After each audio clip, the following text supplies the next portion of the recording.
Attentat terroriste à la Nouvelle-Orléans. Bonne année à tous. Alors cet attentat a eu lieu le 1er janvier 2025 et je crois que c'était aux alentours de 3h45 heure locale à la Nouvelle-Orléans. Donc c'est une ville culturellement est vachement rattachée à la France. Donc c'est une ville aux États-Unis qui est vachement rattachée à la France. Et l'année commence bien puisqu'il y a un taré qui a décidé de jouer au bowling mais avec sa voiture et avec les gens quoi. Donc voilà, il fonce sur des gens, il a décidé de foncer sur des gens pour fêter la nouvelle année. Donc j'imagine que c'est un enrichissement culturel, comme il l'appelle dans les médias. Donc j'ai pris quelques screenshots. Sur X, on a Invasion France Info qui nous dit, le nom est plutôt explicite, qui nous dit quartier français complètement bouclé à la Nouvelle-Orléans, horreur et terreur, où un homme a foncé sur la foule avec son truck, faisant 10 morts et plus de 30 blessés graves. Il me semble que le bilan s'est alourdi entre temps et qu'on est monté jusqu'à 15 morts. Et ça va peut-être monter encore vu que ça fait quoi? Ça fait moins de 48 heures là. Donc il doit y avoir des blessés graves qui sont en situation critique et pour le moment on n'a pas encore le bilan final. Le bilan final.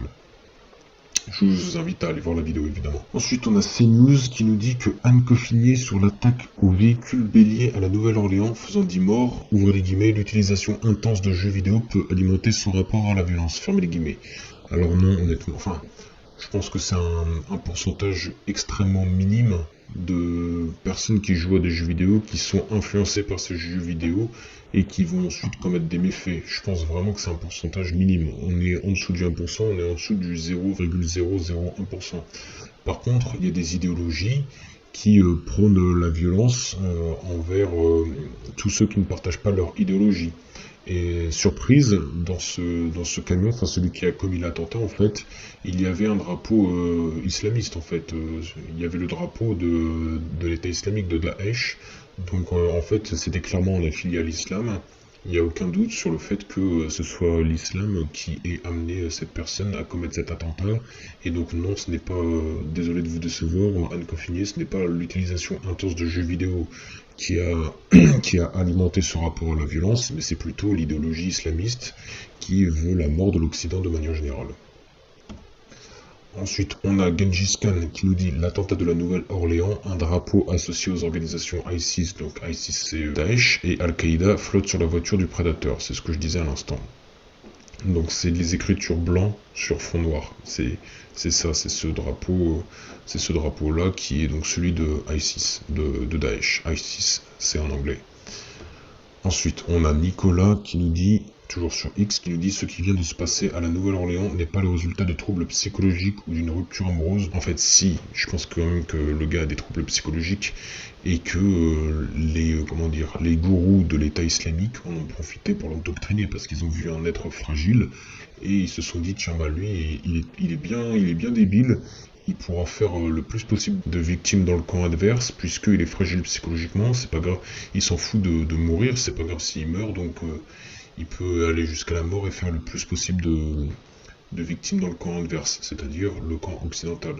Et donc du coup, eh bien oui, il avait des troubles psychologiques, enfin, fragile psychologiquement, en tout cas c'est le moins qu'on puisse dire, et du coup ils l'ont endoctriné, parce que c'est un pigeon, quoi, le gars. Ou d'une rupture amoureuse, c'est la haine viscérale de la civilisation judéo-chrétienne et de ce que nous représentons. Oui, donc du coup, c'est ce que je disais juste avant, ça fait le lien. Ensuite, on a CNews qui nous dit « Sommes-nous à la hauteur des menaces qui pèsent sur nos sociétés contemporaines ?» Fermez les guillemets, s'interroge Amin El-Bahi dans Midi News après l'attaque au véhicule bélier à la Nouvelle-Orléans. Moi, ça m'étonne quand même que ça se passe sur le territoire américain, puisque depuis le 11 septembre, normalement, ils font vachement gaffe à... Enfin, il me semblait, en tout cas, j'avais cette impression qu'ils faisaient vachement gaffe à qui ils laissaient rentrer sur le territoire, parce que, on va pas se mentir, hein, il y a un profil qui pose plus problème que d'autres quand tu les laisses rentrer sur le territoire. Moi, j'ai jamais eu de problème avec des immigrés italiens, irlandais, finlandais, norvégiens, suédois, j'en connais, hein. Même plein d'immigrés d'Amérique latine, plein d'immigrés d'Asie, enfin c'est bizarre, hein, mais c'est toujours le même profil qui revient. En particulier là, quand ce sont des attaques islamistes, enfin quand ce sont des attaques terroristes, à 99,9% ce sont des attaques islamistes. Donc, dites-moi si je me trompe. Franchement, je serais curieux, faites-moi remonter des infos. Si jamais il y a des attaques terroristes qui sont non islamistes, honnêtement, ça m'intéresserait de savoir. Et honnêtement, si j'en vois, eh bien je ferai mon mea culpa. Enfin, mais écoute pas, du coup, on passera de 99,9% à 98%, donc vous enflammez pas. Anto qui nous dit attentat terroriste à la Nouvelle-Orléans dans le quartier français. Donc en plus la ville Nouvelle-Orléans est historiquement c'est très français et en plus là c'est dans le quartier français de Bourbon Street. L'identité de l'individu est connue, cependant il n'a pas été amené en prison par la police américaine. Alors là, au début, quand je lisais il n'a pas été emmené en prison par la police américaine, je me dis mais qu'est-ce qu'ils foutent les Américains? Est-ce qu'ils vont devenir aussi laxistes qu'en France? Mais en fait non, c'est juste qu'ils l'ont tué, du coup voilà, au moins ça fera une vermine de moins. 10 morts et des dizaines de blessés, une fois de plus, la France et notre civilisation sont directement visées. Bon, alors là, je pense pas que c'était, enfin, je pense pas que c'était particulièrement la France qui était visée. Le gars, comme je l'ai dit, il était fragile psychologiquement, c'était sans doute un gros idiot à faible QI, donc il n'a pas forcément fait le lien entre la Nouvelle-Orléans et la France. Pour moi, en gros, il a juste vu une rue blindée de gens, il s'est dit c'est là que je vais pouvoir faire un maximum de morts. D'ailleurs, j'ai vu les photos, au final, je pense qu'il a peut-être tué plus de personnes de son camp que du camp occidental. Donc vraiment une personne à faible quotient intellectuel. Hein. Ça, c'est dramatique. Hein. On devrait vraiment faire des tests de QI pour laisser rentrer les personnes sur le territoire. En fait, si t'as pas le QI minimum d'un chien, et bah tu rentres pas, tant pis. Mais par contre, oui, effectivement, notre civilisation est directement visée, ça, il n'y a aucun doute. De toute façon, pour arborer un drapeau de l'État islamique, c'est que le gars, il a déclaré dans quelle qualité, tout simplement. Simon Weinberg qui nous dit Nouvelle-Orléans, une attaque terroriste à la voiture bélier et à l'arme à feu a fait au moins 14 morts en Louisiane. Donc pour ceux qui ne savent pas, la Louisiane, avant c'était un territoire français aux États-Unis, mais Napoléon, pour financer ses guerres napoléoniques en Europe, il les a vendues pour une bouchée de pain. C'était un bon général, mais un sacré mauvais businessman. Je continue. Un drapeau associé aux organisations ISIS et Al-Qaïda aurait été retrouvé dans la voiture du terroriste. L'auteur de l'attaque a été tué lors d'un échange. Donc c'est ce que je disais en fait. Enfin, pour moi, j'espère qu'ils vont pas remettre en question le fait que le gars se déclarait de l'État islamique, de Daesh en fait. Genre, tu fais pas un acte comme ça en laissant un drapeau. Tu vois, ça me paraît évident. Enfin, tu brandis pas un drapeau si t'es pas d'accord avec ce drapeau, tu vois. Ensuite, il y avait cet article de BFM TV qui titre Attaque à la Nouvelle-Orléans, le suspect présumé avait rejoint Daesh cet été. Pourquoi ils disent, pourquoi ils disent le suspect présumé? Je comprends pas. Genre, le gars, il a clairement foncé sur des gens avec sa voiture bélier. Pourquoi présumer en fait? Genre, si même là on peut remettre en question comment dire, la culpabilité d'une personne, c'est que vraiment le système juridique ne mérite pas de survivre. Le bilan est désormais d'au moins 14 morts et une trentaine de blessés après qu'un ancien militaire américain, inspiré entre guillemets par le groupe terroriste Daesh, inspiré par clairement endoctriné, a précipité sa voiture sur une foule qui fêtait le Nouvel An ce mercredi dans le quartier touristique français de la Nouvelle-Orléans. Mais j'ai vu des images, c'est horrible. Genre, imaginez-vous, il y a des amis qui sont là en train de passer le Nouvel An, qui font la fête et tout. Il y a des couples qui sont là en train de s'annoncer, de s'embrasser, etc.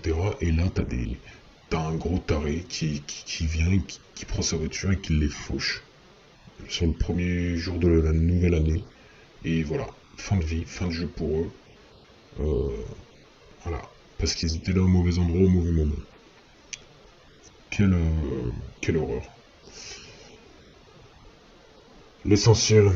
Au moins 14 personnes ont été tuées lors d'une attaque à la voiture bélier dans le quartier touristique français de la Nouvelle-Orléans en pleine célébration du Nouvel An.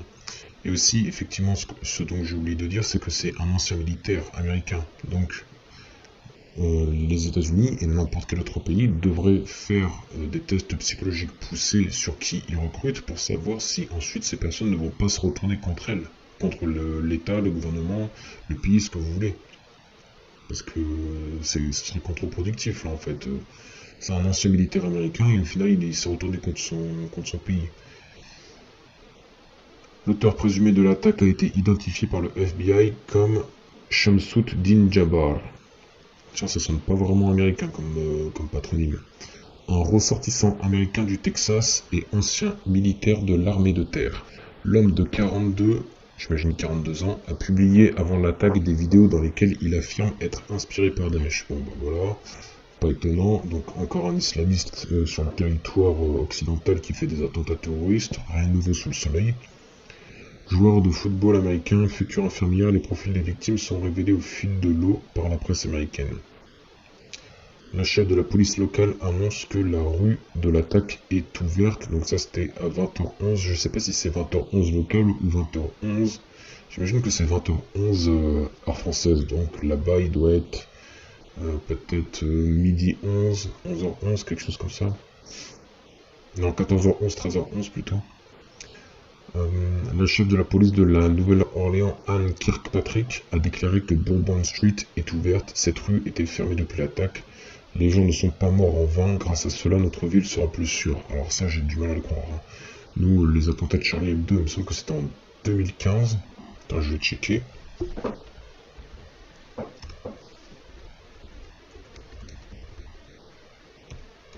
J'ai toujours le micro au-dessus du clavier. Charlie Hebdo. Attentat. Ouais, 2015. Ça fait quasiment 10 ans, jour pour jour, qu'il y a eu l'attentat. Et honnêtement, on est toujours en plan Vigipirate. Il y a toujours une espèce de vieille tension qui est au-dessus de la France. Moi, par exemple, je ne sors jamais sans avoir de quoi me défendre au cas où j'ai un ou plusieurs agresseurs. Vous voyez ce que je veux dire? Donc, le truc, notre ville, grâce à cela, donc merci d'être mort. En gros, notre ville sera plus sûre grâce à vous, parce qu'avant, oh là là, on n'avait pas conscience, il fallait vraiment qu'il y ait des gens qui meurent pour que notre ville soit plus sûre. Bah non, en fait, il fallait prendre conscience bien avant. Et même là, que les gens sont morts, je pense très honnêtement que la ville ne sera pas pour autant plus sûre.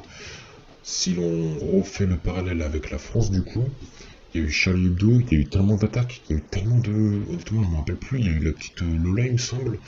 Il y a eu Samuel Paty, il y a eu, je crois, Dominique Bernard, il y a eu des gendarmes, honnêtement, je m'excuse, j'ai plus les noms en tête, mais c'est véritablement horrible. Parce qu'il y a tellement de gens qui meurent, qui se font tuer, des bombes, des voitures béliers, des égorgements et tout, on oublie tous les noms. J'avais vu aussi, c'était un prêtre qui faisait la messe, il était en train de prier et il me semble qu'il s'est fait décapiter. Enfin, il y a tellement de trucs de dinguerie, on devrait tellement avoir des mesures, mais alors drastiques, autoritaires.